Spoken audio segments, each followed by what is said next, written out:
It's another edition of the Ken Wregget and Friends show, supported, of course, by Steel City Wheelhouse, yinzercrazy.com, and, of course, 31 Sports Bar and Grill over there in Bridgeville. We're going to tell you about all the cool things coming up this weekend shortly.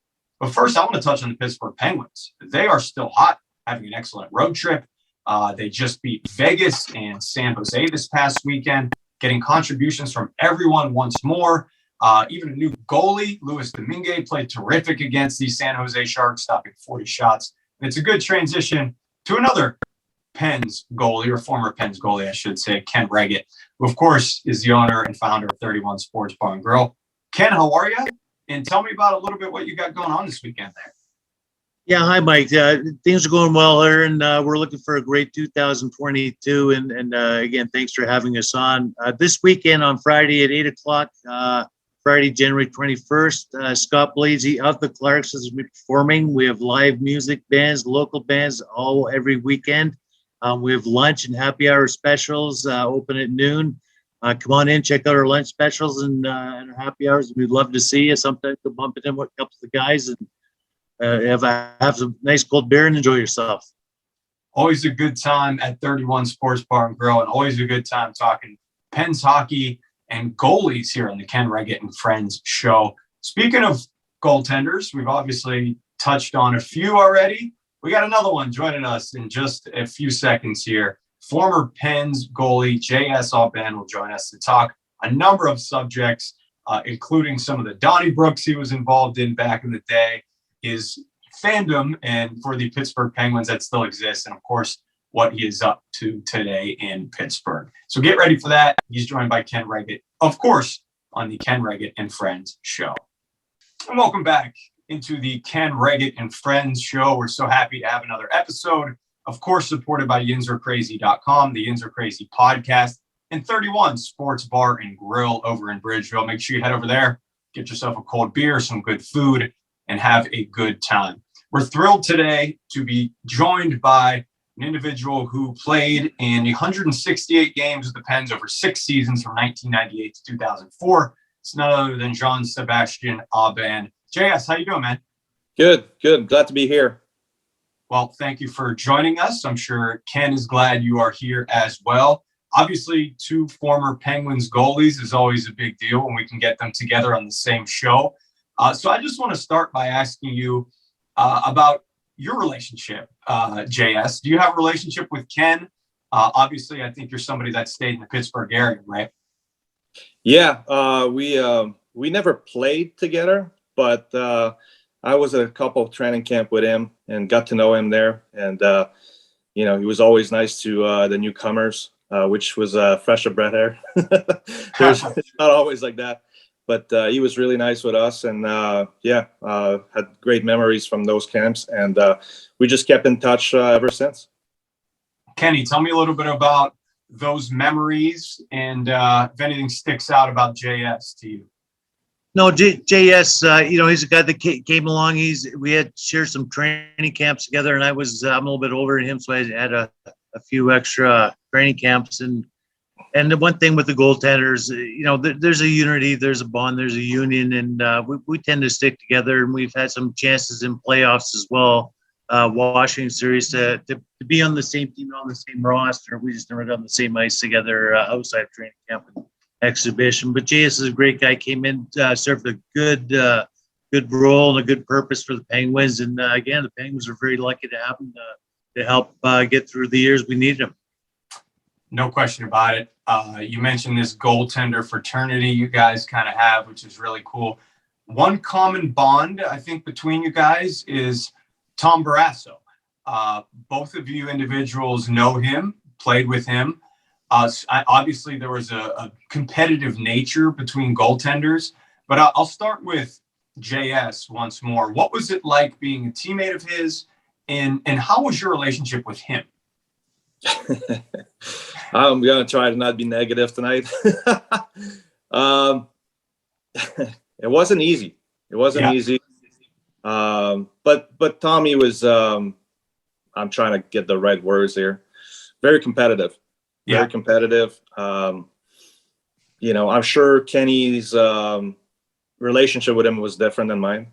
I was a newcomer, and you know, the very first time he talked to me, he told me to get off his crease. Oh, wow. That was his first comment to me ever, because I was on the ice a little earlier, you know, trying to, you know, as a rookie, right? And I didn't know it was his net. I had no idea. So I scrape it a little bit, just make sure it's ready to go. And he goes by, "Don't ever do that again. Get off my crease." So that was his first comment. It was a hard relationship, but you know, I respect his career. I respect everything he's done for the Penguins. It's just it wasn't the easiest thing those couple of years I played with him. I think that kind of has been talked about within the public already. So obviously, I just wanted to kind of get your perspective firsthand, and obviously reflecting on things you can, I'm sure, have some perspective about the competitive nature of goalies. You want to support the other guy, Ken, right? But you also want to be the guy who is in net. And that's not an easy dynamic, Ken, right? No, it's an acquired taste, and it's very understandable. And at the same time, it's not necessarily it's necessary for a team, for a competitive, to get the most of the best out of your goaltenders, and that's a good competitive edge between two of them.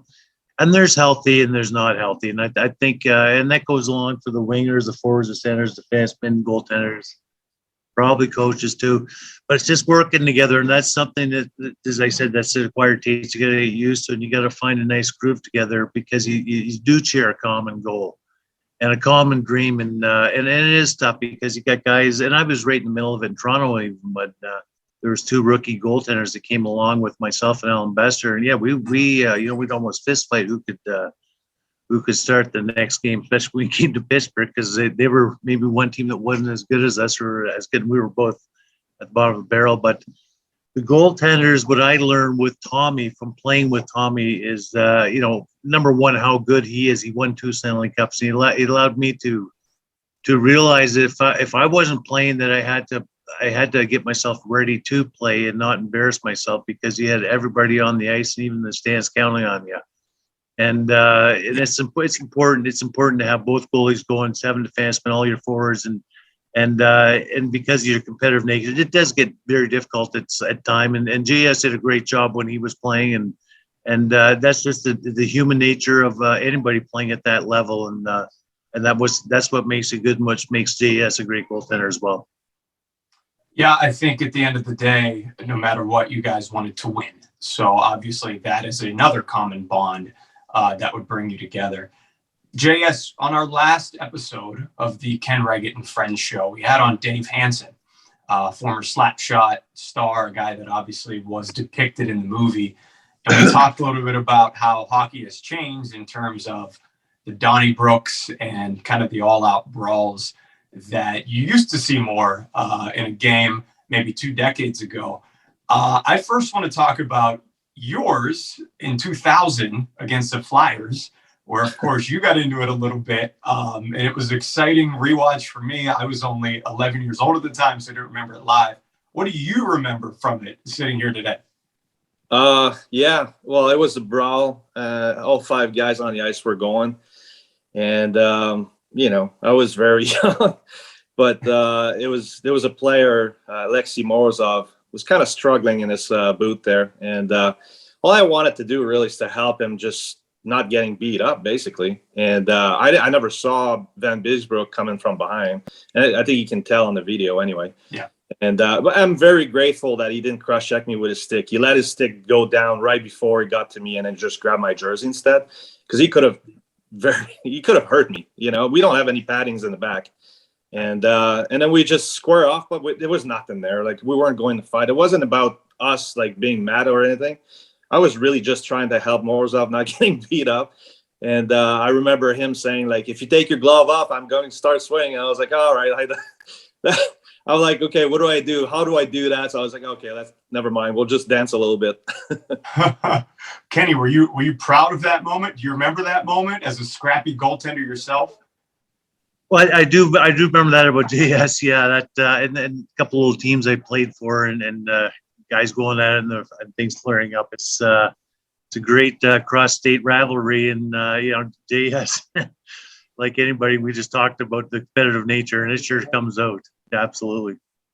I want to talk to you guys both about, and that was a good transition, Ken, about playing for different cities and different organizations. Obviously moving your entire life, family, things of that nature to a new city, sometimes mid-season, right? Sometimes in the fall, had to be a really challenging thing. Ken, I mean, obviously, you were a guy who was with the Leafs, Flyers, a lot of your career with the Penguins, but tell me about just that process and how difficult that was, Kenny. Well, you're talking about moving around from city to city with the family and stuff, and Exactly. all that stuff. And that's challenging in itself. My father was in the Canadian Air Force, and we'd done a little bit of that as kids, so it wasn't totally new to us type of thing, unfortunately. But yeah, it's tough for anybody that has to get up and move around because of work. And then a lot of times playing hockey, it's like if you want to have a piece of meat, you're it's part of what you do. And you could get up and go in the middle of the season. I think it was late February when I went to Philadelphia from Toronto. It was the same thing when I was from Philadelphia to Pittsburgh here.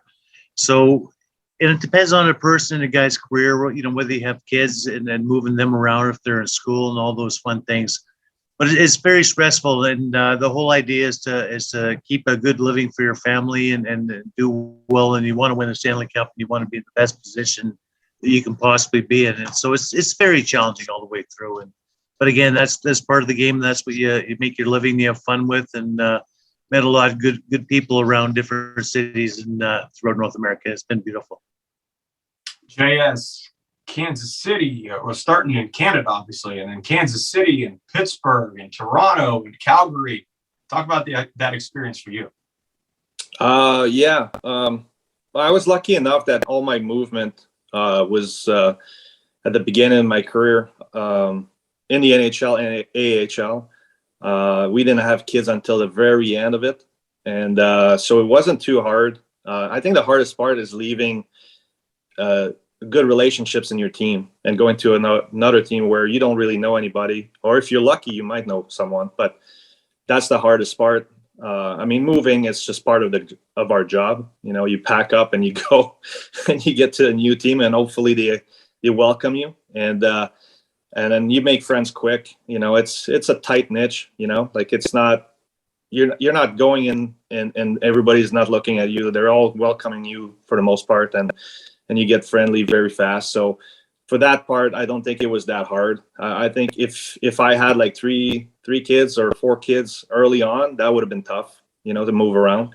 But I was lucky enough where my family came along late in my career, and so I didn't have to deal with any of this. So, but like I said, it's part of the job. You get used to those things. Even when you're junior back in Canada, you get traded here and there, or, you just pack up and you go and you try to do your best in your team. So I would never make that as an excuse for performing.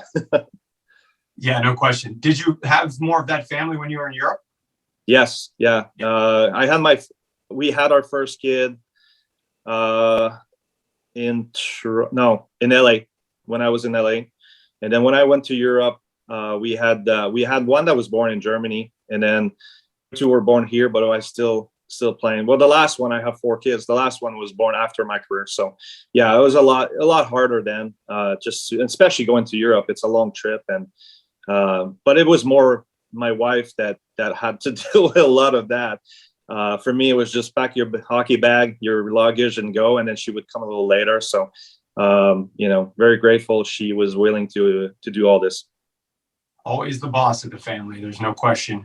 That's right. About that. I think it's very relevant too, because on Friday night we saw Louis Domingue make his debut for the Pittsburgh Penguins, and a guy that's played for 5 NHL teams prior to that, played really well, stopped 40 shots, had an excellent debut with Pittsburgh. Speaking of Pittsburgh, I'll give you a really easy transition. This probably can be summed up in just a few sentences.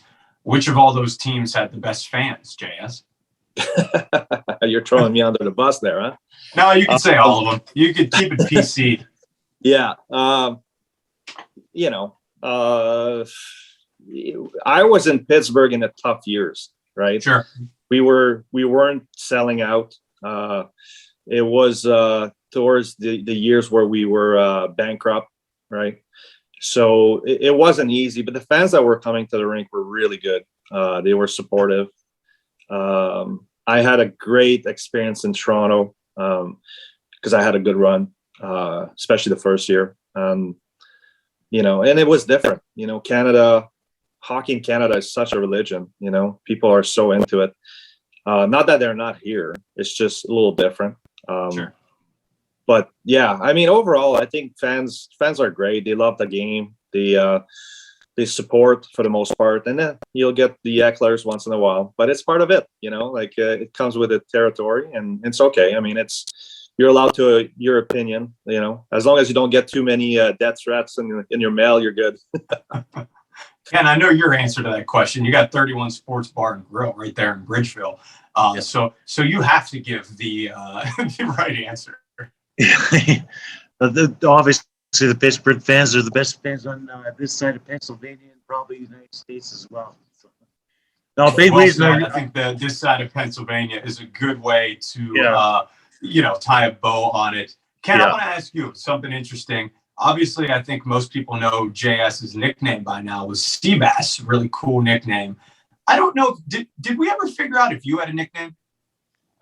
Some people try, but I don't think there was really anyone that stuck out there. They just called me Rags, and that was it. When I was in Toronto, they called me Mikey. That's because I went to training camp at weight, and I left about 10, 12 pounds heavier, and that was rare. And that was Mikey from Life Cereal, Eats Anything. But those are back in the that days. didn't stick.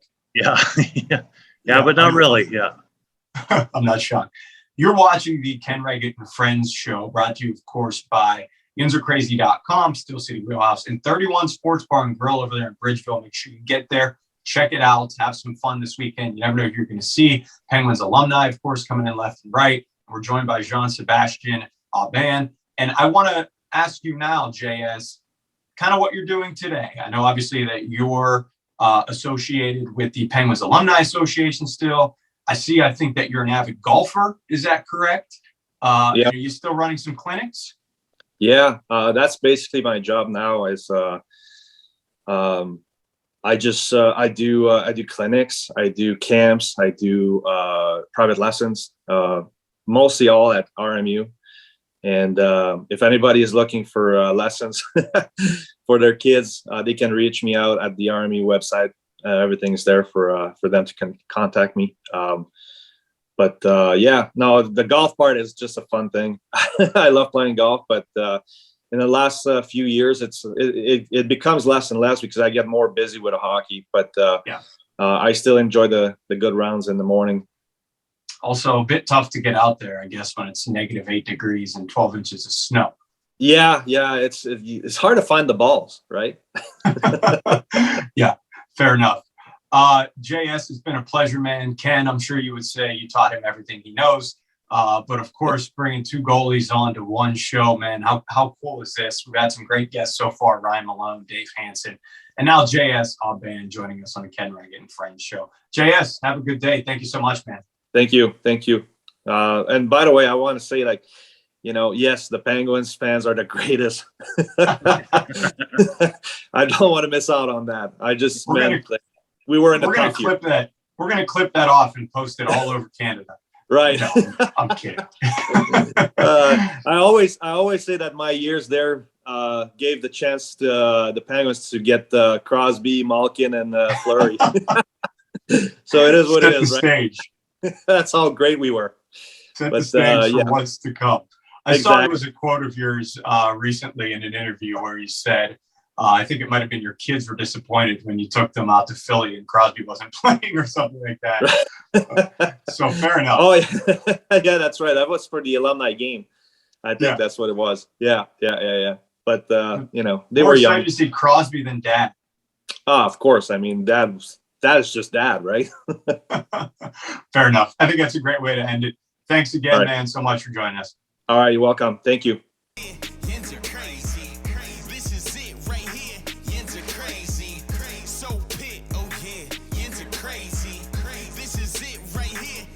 Crazy. I know yins are crazy, but so am I. Number Berg, let me show you why. The latest stories in unbeatable podcast with your favorite athletes. You know you can't pause that. Super Bowl, World Series, Stanley Cup champs, rising stars, Berg personalities for the fans.